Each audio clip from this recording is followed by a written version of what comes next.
morning. I'm Katie McManus, business strategist and leadership coach, and I obviously had a lot of coffee this morning. I am here today with Rhi Pearce, who's actually my fractional COO in my business. She also runs RV. I always mess up the letters in your company's name. RVPA. It's actually my initials agency. Oh, okay, got it. RVPA agency, and thank you so much for being here. Hi. I'm so excited to be here. Thank you for having me. And I'm on a vibe after that music. When you said some like tunes are gonna play, I was like, okay, cool, this is gonna be boring. And then I was like, nice vibe. So that's actually like a free song that like has no licensing via Canva. And I like get it stuck in my head all the time. Like I'll be walking down the street and be like, I can taste it. Yo, yo, yo. Uh-huh. I love it. That's brilliant. Speaking of words, we have some words about the coming recession.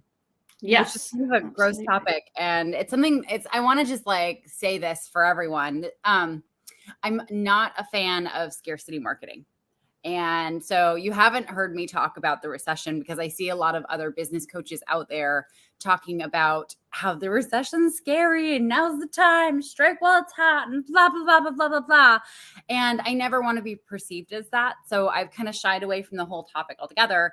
But, you know, Rhi and I work very closely and we're talking about what we're doing in my business with the recession coming. And there's some things that I think are really important for people to hear right now, to kind of take that fear away.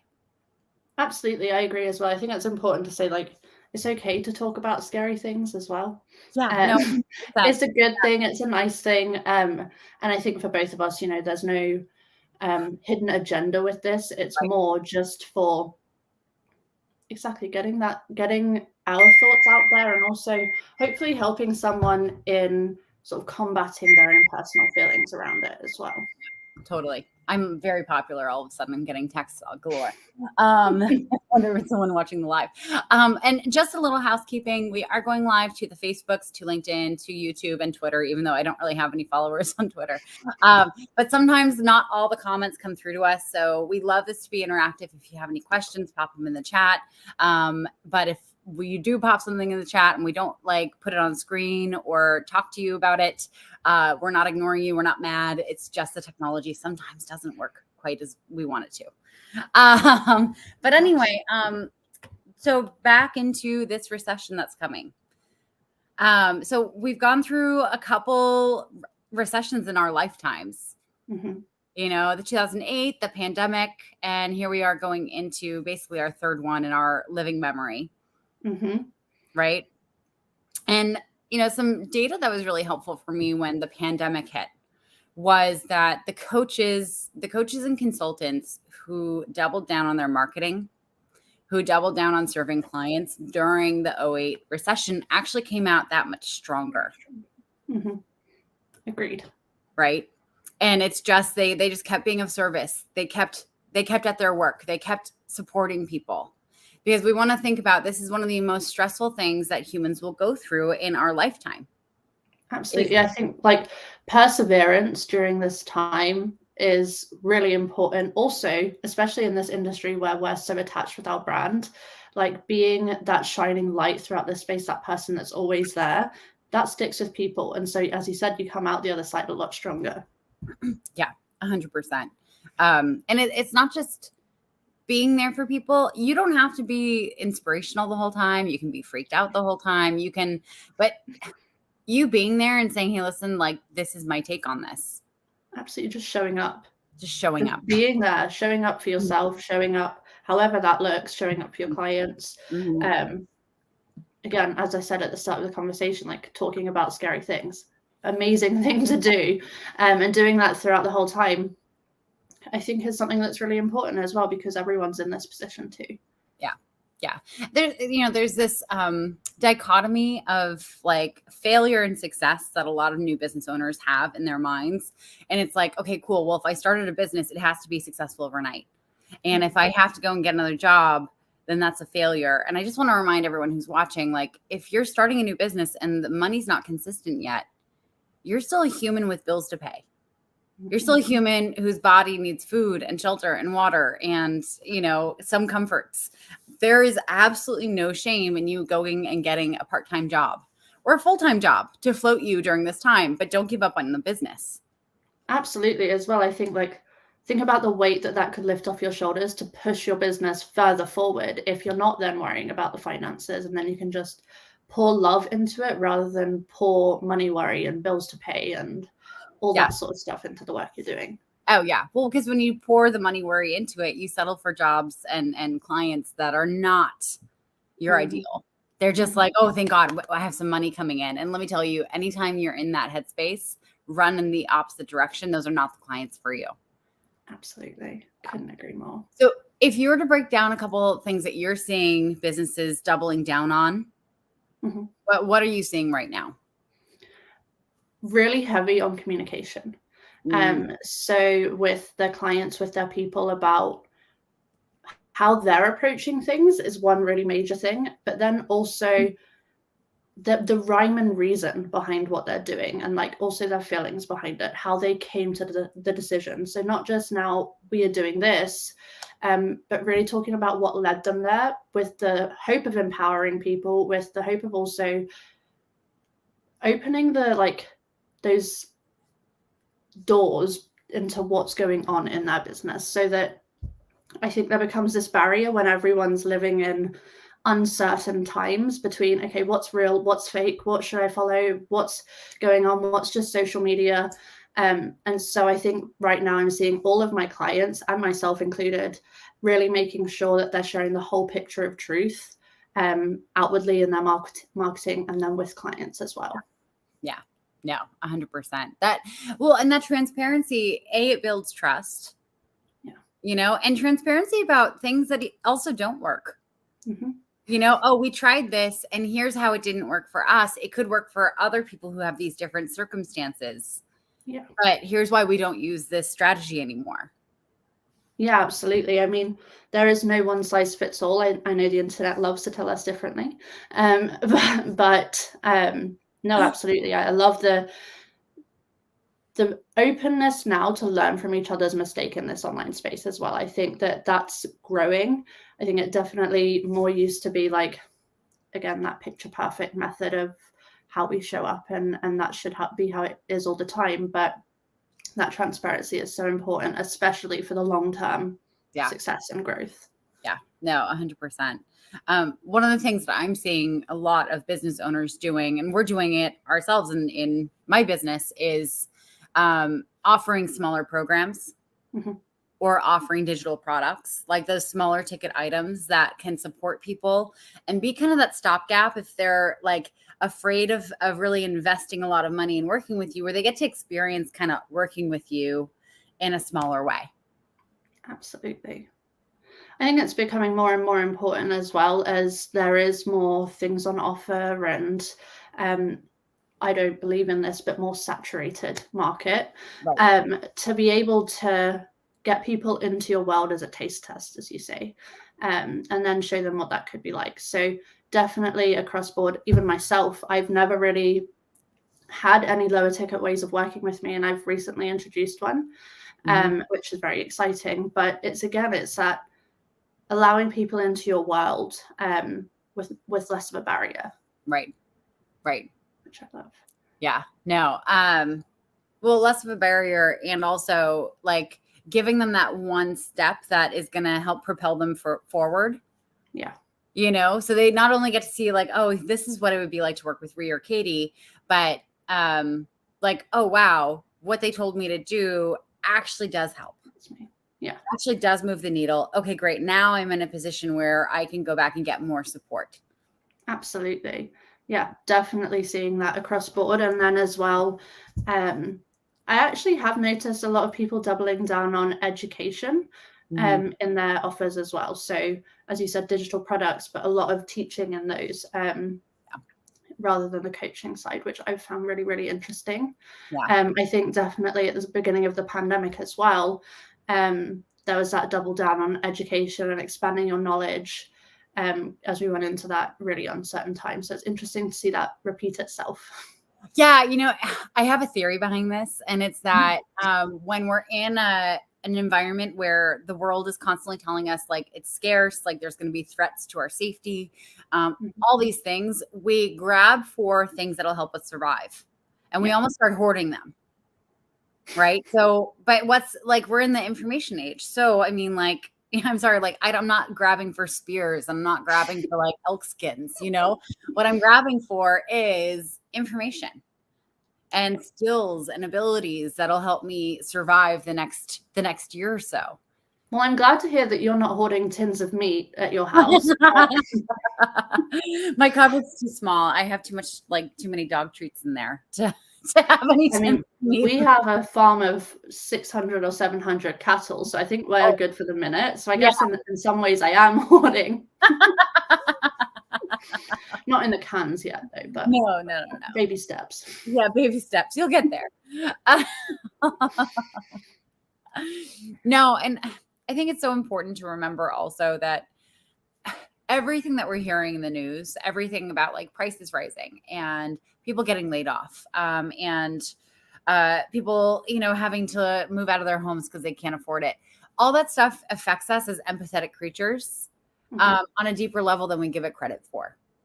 Absolutely. We hear that there's scarcity out in the world and we immediately get kicked into survival mode for ourselves, even if that's not our own personal story. Yeah, for sure. I can definitely relate to that. I have a childhood friend who has a brick and mortar business, and it's like his absolute passion project. And they've not shut down, but they've had to make some really, really big adjustments because in the UK, we've got a really big energy crisis that's fallen on from the recession as well. So the soon to be recession. And so I actually had to take a step back because I was feeling feelings off the back of learning about that and what they were doing. And really just had to like not internalize it and like sit with myself and be like, I can feel a certain way of this and want to help, but it doesn't mean anything about me, and really separate myself from what was going on there, whilst also feeling the empathy that I'm so always drawn to go straight to. Yeah. I'm in this trauma of money course talking about like doubling down on education. And there's this great question that we get asked there because it's basically teaching discernment on like, what are the money practices that I want to use in my life? Because it's not a binary. It's not like this is the good way and this is the bad way. And if you don't do this, then you're bad with money. Right. But there's this question that I find so useful, and it's where, whose shame is this that I'm carrying around? And whose feelings are these? Whose fear is this? Like, because we are empathetic, right? Unless you're a sociopath. I don't think I attract many sociopaths to watch my stuff. If you're a sociopath, sign off now. We don't want you here. But like, really, like, you're going to take on all the feelings of all your loved ones. And like, that's not helpful to them. No, No, it's not. Well, it doesn't do them any good for you to take on their emotions as well. No. Right? Because you're not going to then be good support to them. You're also going to be kicked into the survival mode. So you checking in with yourself and just being like, okay, cool. I'm feeling like this fear and then this anxiety, and whose fear and anxiety is this? Does it actually belong to me? I think that's such a valuable resource that you've learned in this. Well, I know from speaking with you that there's been quite a few of those like light bulb moments. Yeah. But thank you for sharing that with me. That's really, really helpful. Especially during this time. During this live. I know. Well, I think this is also good for people who do jobs and work like we do, where we're supporting other people in their businesses. And, our clients can be massively stressed out and afraid and like on the edge of like, am I doing the right thing? And in our support of them, we can take on that emotion, but we also get to like set up a boundary there. Absolutely. As you said, in aid of supporting them best. Absolutely. Yeah. If we're giving advice from like a survival only place, no, not helpful. I had a question. Where did it go? It was a really good one too. I don't know. I lost it. It'll come back. So what are you personally focusing on in your business with the recession looming? tightening everything up, to be honest. We've been taking a really big internal focus on efficiency being a big one, where we can implement things that are going to be time saving or doing the work without us doing the work. So looking at automations or built-in systems to the way we operate day to day that alleviate us from actually like that push-pull internally. And so that's something that's been a really, really big focus for us. I think we've always taken a big focus on like client experience and all that sort of stuff, as you should, but now it's feeling even more important. We're looking at how we can make that more unique to us as a brand too. And really just like setting stronger and stronger roots in what we've built the last few years, like nailing that message in even harder, so that we can come out the other side stronger. We're definitely not, pulling back whatsoever, which feels really, really good, because when the business was started mid-pandemic, we weren't pulling back. We were pushing forward very, very strong, and we came out the other side very well. But there was a lot more uncertainty looming than there is now for us, which is a nice place to be in, a very fortunate place to be in. And so it's really nice to be able to look internally to secure those roots rather than looking outwards to gain a different perspective or gain more eyes, all those sorts of things. So it's I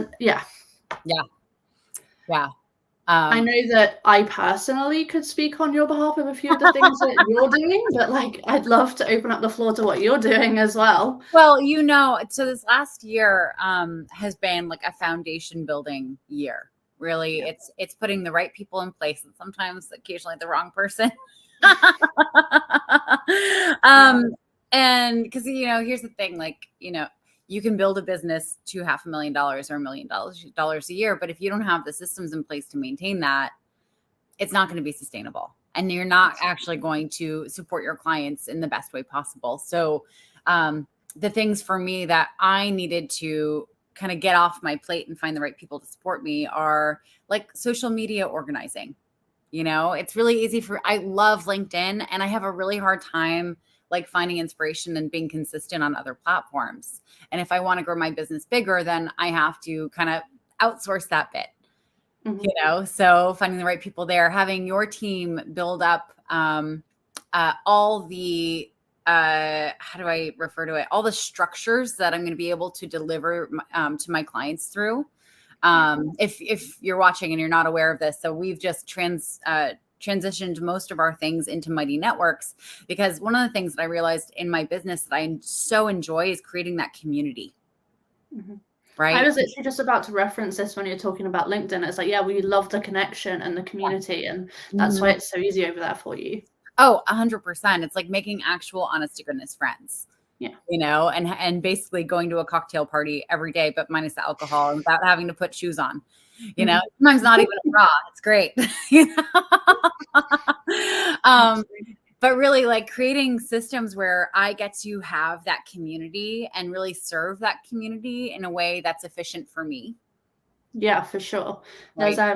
There's something that we like to say in our business, and it was a term coined at the beginning of the year that I've really held close to me, is structure that fuels freedom. Like that's our mission, structure that fuels freedom, because I think structure can be looked at as putting yourself in a box, but actually that structure can really push you so much further forward if you do it right. Yeah. I think hand in hand with that, the term that I wrote down during this conversation is really energetic efficiency. Yeah. Right. Absolutely. Because here's the thing, like we can absolutely go and post every single day, but if like our vibe is low, what's that post going to do? It's just going to translate a low vibe. Yeah. So, and what makes your vibe low? Like, is it doing all the things that you hate doing in your business? Does that suck your soul out of your face? Then don't do that. Like outsource that to someone else when you can afford it. Yeah, absolutely. I think there's this narrative that I have seen more and more and more, and I do agree with, but I think a lot of people are scared of their operations in their business. Yeah. And a lot of it is because they don't know what they don't know. Right. Mhm. And what I like, there's a huge message that I want to put across is focus on the things that you do know. Take lessons from this knowledge that you do have of, what you're currently doing, what's working, what you really hate, what drains you, and focus on those areas first rather than, well, I don't know what it is that I could maybe be doing. Just Yeah. look at what you are doing and how you could be doing it better, basically. Yeah, totally. Well, and along with that, I think people are afraid of what they don't know because they have this image in their mind that they should be able to do it perfectly. Mm-hmm. Right? Which is absolutely insane when you don't know what you're doing in the first place. Right? Like it's so when I used to teach knitting, it was so funny because I taught knitting 1 and knitting 2. So knitting 1, we would literally teach knit and purl, and then everyone would make a hat. And I swear to God, every single damn class, everyone would be like, oh my God, this hat's going to be great. I'm so excited. Look at this yarn. It's so beautiful. I'm going to gift this to someone. And I'd be like, whoa. Slow down. Because here's the thing. If you're making your very first thing and you're thinking I have to gift this to someone, it has to be perfect, or maybe I could sell it for like $1 million. It's going to be the best hat in the world. It sets the bar too high. And you're going to have too much stress when you accidentally make a mistake. And you're going to be too freaked out to try to fix it. Yeah, absolutely. So giving yourself some freedom and some bandwidth that this is like the fuck up hat. This is the hat that like no one's going to see. You don't have to show it to anyone if you don't want to. You don't even have to wear it. Second hat, you can have that be a gift. Your third hat, your fourth hat, by your sixth hat, yeah, sell those suckers.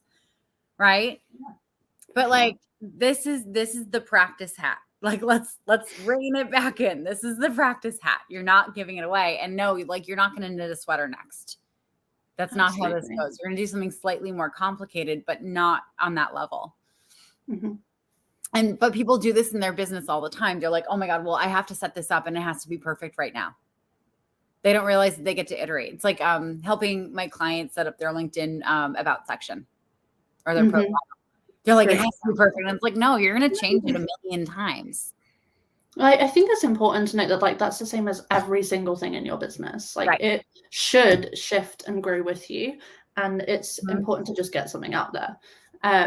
Making fuck ups in business is something that should be celebrated because that means we're evolving and moving forward. And that's really exciting. Yeah. And when you were talking about the knitting thing, I have a very vivid memory of like doing a similar sort of thing, not with knitting, but creating something and taking it home to my parents when I was really, really young and being like, isn't this just absolutely the most amazing, best thing in the world? And then they're like, yeah, it's great. And seeing it a few years later and being like, what on earth was I doing? Why did I think that was so good? And that's happened many times in my business now. And rather than like, I've even spoken to people that are like, we delete old Instagram posts if they're not in the same brand and things like that. But it's really nice to have record of the iterations of the growth that you've experienced throughout your business, because you wouldn't have had that growth if you didn't just do something in the first place. Right. Well, what's coming to mind as you're talking about this is that the only person who has any expectation of perfection is you. Yeah. Right? The only person, like your parents didn't have any expectations that what you're going to create was perfect. Your clients don't have that expectation. Unless you promise perfection all the time. Yeah, absolutely. Right? Again, this is why communication is so key, right? Yeah. I mean, I have it in my agreement. I have it when I talk to my clients and we design how we're going to work together. Like, hey, we're both humans. We're both going to fuck this up. Mm-hmm. There's going to be mistakes all around, and that's where the learning happens. Yeah, sure. And as business owners, you get to build that in. You get to build in, hey, like if I do make a mistake, here's how we're going to clean it up. Mm-hmm. Which I think is a beautiful thing. It's like it's not something that should be shied away from or, God forbid, ignored. Again, it's something that you get to acknowledge and move past with the hope of evolving beyond that, which is only good. Totally. Yeah. Well, and I mean, you've seen this. Like, if there's ever a mistake done in my business, it's like, cool, this happened. What are we going to do to make sure it doesn't happen again in the future? Or how are we going to get closer to preventing this in the future? Because sometimes mistakes are inevitable. Like a missed email. We bloody well had one yesterday, and it's just is what it is. It is what it is. It just is what it is. But yeah, as you said, the important part is then moving forward from that and actually setting something in stone to keep progressing. Totally. Yeah. And I think relating that back to new business owners and new systems and all this new fandangled things and getting like caught up in like what could be like the most perfect version of it ever. Yeah. You're only slowing yourself down. And in fact, slowing that growth down. Like the journey to getting to that perfect stage is going to be a lot harder for you and a lot slower by doing that. Yep. Yeah. Well, and I think it's really important for new business owners specifically as we're heading into a recession, because their businesses are not the only ones impacted. The bigger businesses that are selling to them are also impacted. Mm-hmm. And so there's going to be a lot of messaging, a lot of commercials, a lot of ads coming their way, telling them that there's only one way to do it. And that one way is by using this thing, and you better buy it. And so like, be ready for that. Because once you're ready for that, you can have this discernment of, cool, Kajabi's trying to sell to me and Thinkific's trying to sell to me. And they're telling me that they're the solution to my problems. Great. Maybe I should sign up for that, when you don't even have a digital course to sell. Mm-hmm. You're not even at the point of doing a digital course because you're still building up your one-on-one coaching clients. Or maybe you've just launched your very first group and this is kind of like a beta test. You don't know if the content's going to be like what you should put into a digital course. Yeah. It's really like don't let that FOMO marketing get to you, because those products are always going to be there. They're not going away. Yeah. You're always going to have an option to opt into them and buy them and play with them later. Yeah.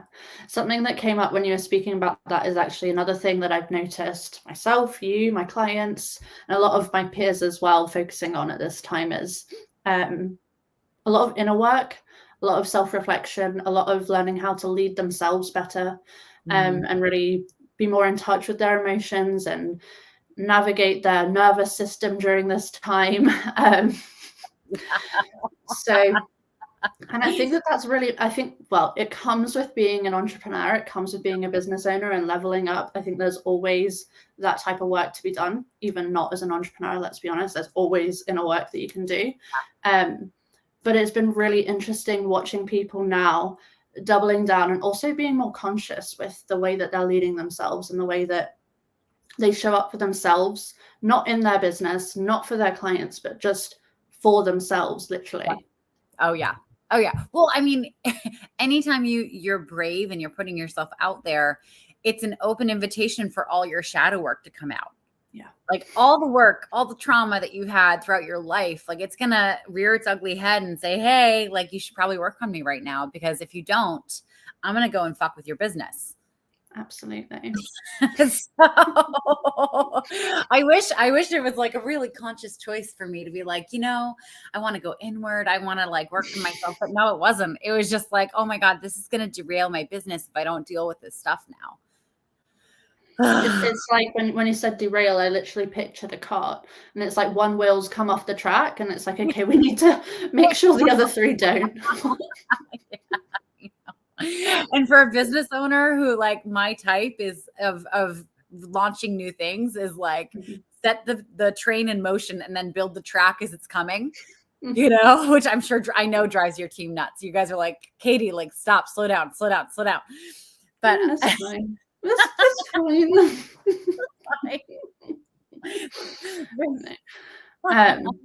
Yeah, but I think it's really important to check in with yourself nowadays, and especially with just so much uncertainty. Not to bring politics into it, but our prime minister literally just resigned.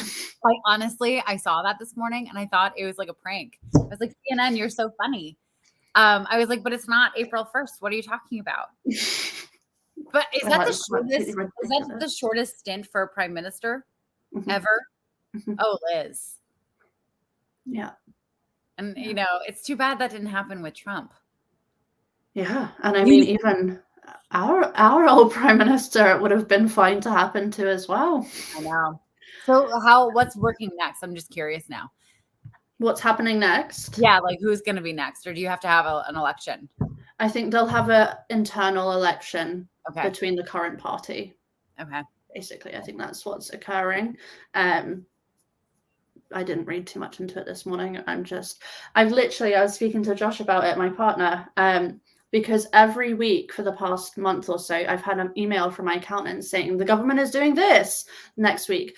No more doing this. That's not happening. And it's like, oh my God, I know. Government, sort it out. So many like, oh, we're going to cut tax. No, we're not. We're rising tax. So much of it. So this feels like this I want to take, because this is also super useful for business owners right now, is like, instead of you having to keep track of this shit, like if you're going to outsource anything, keeping track of what's changing. Because in the US, there's a lot of stuff changing as well. Yeah. And we're heading towards a midterm election. So like there may be more changes coming depending on who wins. Like this, of everything that you need to be worrying about, like have someone else do the thinking on this. Absolutely. Right? Absolutely. I could not agree more. First thing I outsourced in my business was accounting. It's just, I think, the best move for pretty much anyone, unless you have an accounting background.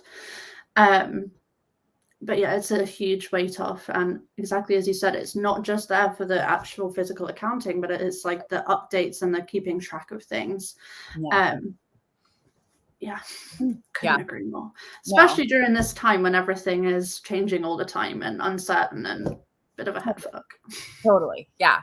No one needs you, like a business owner, doing taxes based on like 1995 rules and going to jail accidentally for it. Like that's not helpful to anyone. No, absolutely not.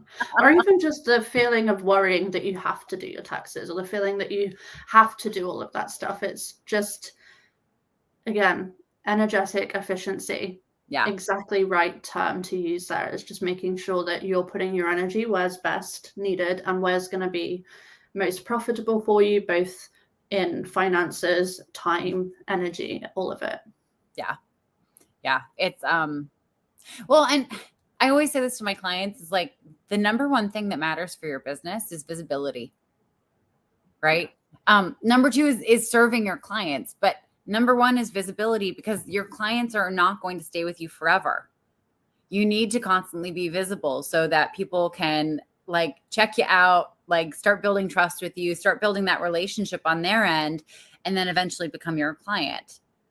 You know, absolutely. There's that artist boom and bust cycle where the artist like has a ton of inventory, but they're broke. And so then they sell all the inventory, but then they have a lot of money, but they don't have anything to sell. So then they have to produce a bunch. And like it runs out. And it's just like, no, you don't do that. When you get really busy in your business, you don't stop on marketing. Don't slow down. Yeah. Don't slow down, because like I'd rather my clients have a wait list of clients that want to work with them, absolutely, you know, than the alternative. Absolutely. And I see the same thing as well sort of happen with operations. And when we think about when you get booked out and you stop marketing, the same thing is like when you're just starting out and you don't want to focus on your operations or how things are running. You're so busy getting clients, but it's like use this time to actually build things up for when you do have clients. Use the time of being booked out to build better relationships and get more visible. Repurpose things you've already used. Again, just making sure that everything's working. This is what we're doing internally too, is making sure that we're using our time as best as possible. Right. Yeah. And that's a lot of inward work too. Yeah. Well, I think also, you know, a really important thing here is blocking off time off, you know, because it's when we're surrounded by fear and scarcity and we're like, oh my God, the world is falling down, I have to keep working at my business. There's a point that you can't keep working at your business. Absolutely. Like you have to like recharge and rest and focus on other things. I actually have a bit of a difference in opinion in that visibility is like the most important thing. I think you are, and looking after yourself in your relationships, at home, in your business, with your time off, your health, all of it is just should always be at like the front of mind, because without you, yes, the business should still be able to happen and things should still be able to run, but that's not always the case. And also, you built this business for a reason, so look after it, look after yourself. Yeah, no, 100%. And well, when I say that, I mean like in the business, like that's the number one thing in the business, you know. But yeah, no, definitely take care of number one, absolutely first. Like the things I sleep 9 hours a night, honestly. Every night I sleep 9 hours. Spend a lot of time outside. Eat healthy. Not drinking anymore. I saw that. I was shocked. Yeah, I know. You do look brighter for it, though. I have noticed. I didn't know that it wasn't because of drinking until a week ago, but you have looked brighter over the past few weeks, like in your face, in your curls, in the mornings. Yeah. Well, I also started using a retinol serum. So I'll do a live about my skincare routine also. But yeah, you've been making a conscious effort to look after yourself, which is so important. Yeah. Yeah. Partially it's running a business. It's stressful. Yeah. And so you have to take out the things that cause more stress. And for me, alcohol was a big thing that was like, I'd have a beer and the next 3 days, I'd have crippling anxiety. Yeah. Like, that's not fun. It's not worth it. Like, no beer is that delicious. I bloody hate beer, so absolutely not. No beer for me. Right. For you, it's wine. Yeah. And it is that delicious for me. So, I mean, fair. I mean, it's trade off for all of us. For me, it's no longer worth it. But like my way is not everyone's way. Absolutely. But I think as well, even something that you said to me recently, which I do in my own way, but I liked that you were able to articulate it, was this: when you're designing your new capsule wardrobe, it's like, it's a hobby that's outside of business, that's outside of work. It's not a hobby where you're just going out and doing something and there's no outcome. You get to feel like you've achieved something, and it's hard enough where your mind gets taken away from any sort of business stress. Like, you do have to focus, which I think it's really lovely and amazing that you're like actively going to seek those things. Like, that's just amazing. Thank you. Yeah. You know, it's really interesting because I bought a book with sewing patterns in it, and it's for building a capsule wardrobe.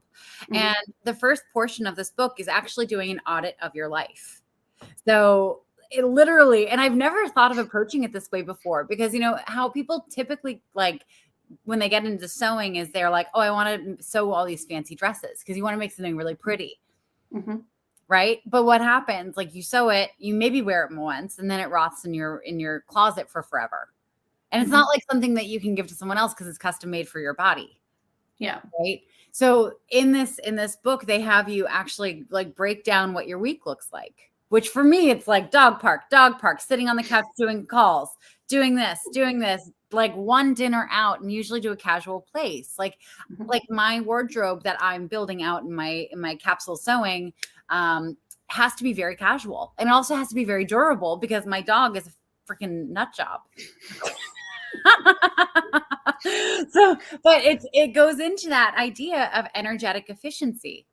Yeah. You know, we don't have to make it wrong that our lives are casual and requires durability. We get to say, okay, cool, I'm going to design things that are specific towards that. Absolutely. And yeah, a conscious effort about that. Mm-hmm. It's really important. Yeah.